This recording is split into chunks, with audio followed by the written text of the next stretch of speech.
pertama, interaksi sosial. Interaksi sosial adalah hubungan timbal balik antara dua orang atau lebih yang saling mempengaruhi untuk mencapai tujuan tertentu. Tanpa interaksi sosial, kehidupan masyarakat tidak akan berjalan karena manusia adalah makhluk sosial yang selalu membutuhkan orang lain.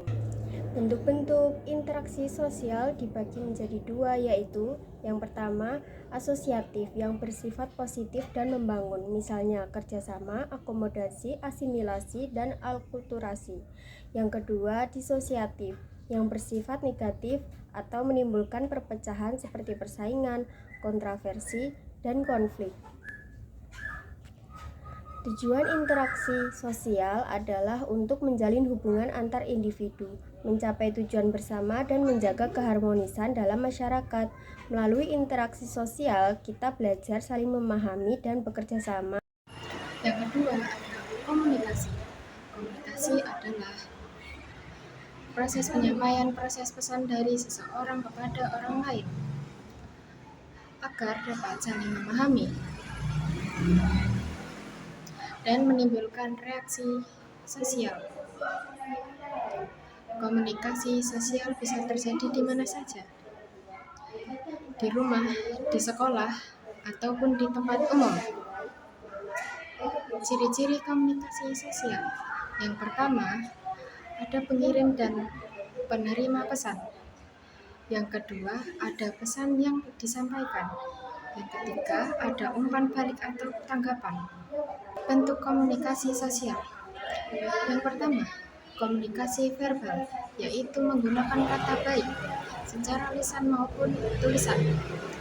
Yang kedua, komunikasi nonverbal, yaitu menggunakan gerakan tubuh, ekspresi wajah atau simbol tertentu.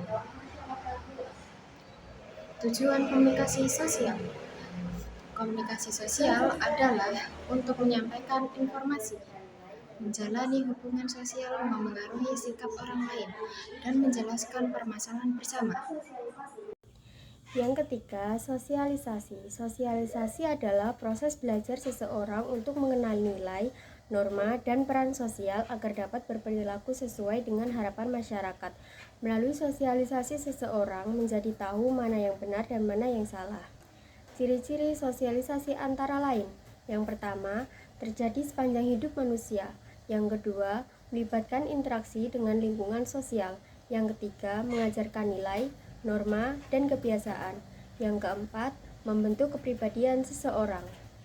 Bentuk-bentuk sosialisasi dibedakan menjadi dua, yaitu yang pertama, sosialisasi primer, yaitu proses sosialisasi pertama di lingkungan keluarga. Yang kedua, sosialisasi sekunder, yaitu sosialisasi di sekolah, lingkungan teman, atau masyarakat luas. Tujuan sosialisasi adalah untuk membentuk kepribadian, mengajarkan nilai dan norma sosial, serta membantu individu menyesuaikan diri dengan lingkungannya. Tanpa sosialisasi, manusia tidak akan bisa hidup dengan baik dalam masyarakat. Yang keempat, institusi sosial. Institusi sosial adalah lembaga atau sistem norma yang mengatur kebutuhan dasar manusia dalam kehidupan bermasyarakat. Institusi sosial membuat kehidupan menjadi teratur, tertib, dan harmonis. Ciri-ciri institusi sosial antara lain. Yang pertama, memiliki aturan dan norma yang jelas. Yang kedua, diakui dan ditaati oleh masyarakat. Yang ketiga, memiliki tujuan tertentu untuk memenuhi kebutuhan hidup. Yang keempat, bersifat tetap dan berkelanjutan. Bentuk-bentuk institusi antara lain. Keluarga yang berfungsi memberikan kasih sayang dan pendidikan pertama. Pendidikan yang mengajarkan ilmu pengetahuan dan nilai-nilai moral. Ekonomi yang mengatur kegiatan produksi, distribusi, dan konsumsi. Politik yang mengatur kekuasaan dan pemerintahan. Agama yang mengatur hubungan manusia dengan Tuhan. Tujuan institusi sosial adalah untuk mengatur kehidupan masyarakat agar tertib, memenuhi kebutuhan sosial, dan menjaga nilai serta norma yang berlaku. 5. Dinamika sosial.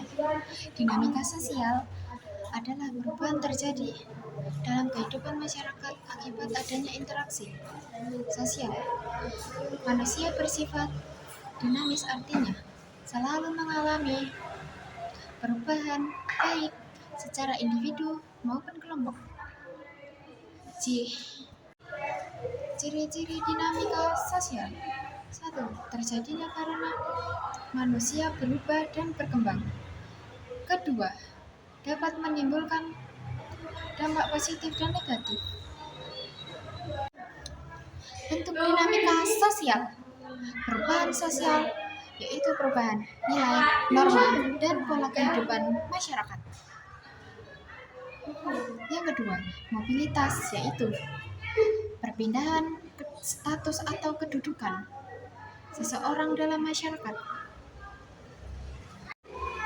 Tujuan dinamika sosial adalah agar masyarakat dapat menyesuaikan diri dengan perkembangan zaman dan mewujudkan kemajuan sosial yang lebih baik.